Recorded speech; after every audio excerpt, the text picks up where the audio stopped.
Mapalad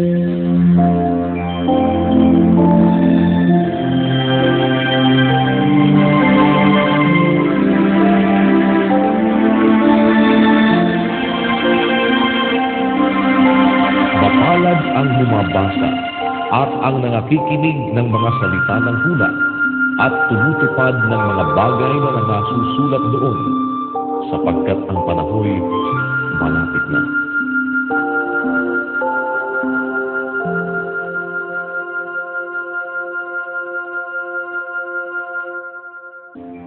Unang Korinto, Kapitulo 5. Sa kasalukuyay nababalita na sa inyo'y may pakikiapid, at ang ganyang pakikiapid ay wala kahit sa mga hintil, na isa sa inyo'y nag-aari ng asawa ng kanyang ama.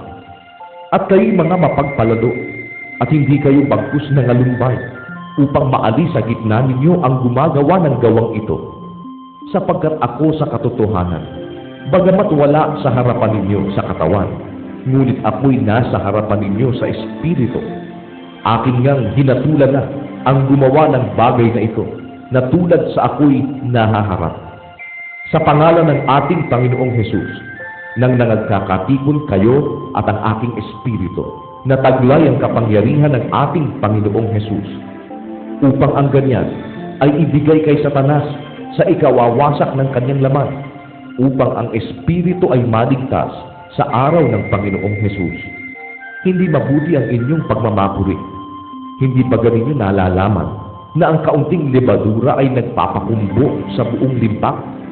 Alisin ninyo ang lumang lebadura upang kayo'y maging bagong limpak na tulad sa kayo'y walang lebadura, sapagkat ang kordero ng ating Paskwa ay naihain na, sa makatuwid bagay si Kristo.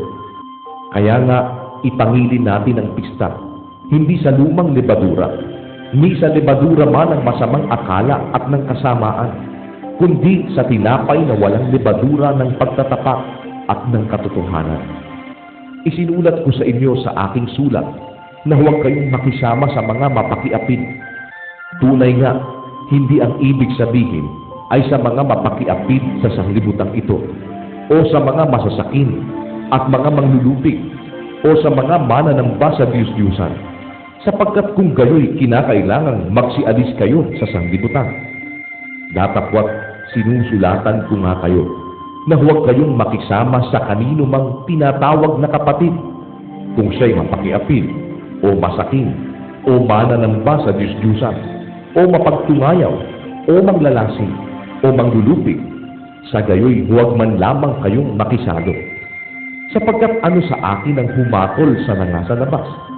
Hindi baga kayo nagsisihatol sa nangasa loob? Datapwat sa nangasa labas ay Diyos ang humahatol. Alisin nga ninyo sa inyo ang masamang tao.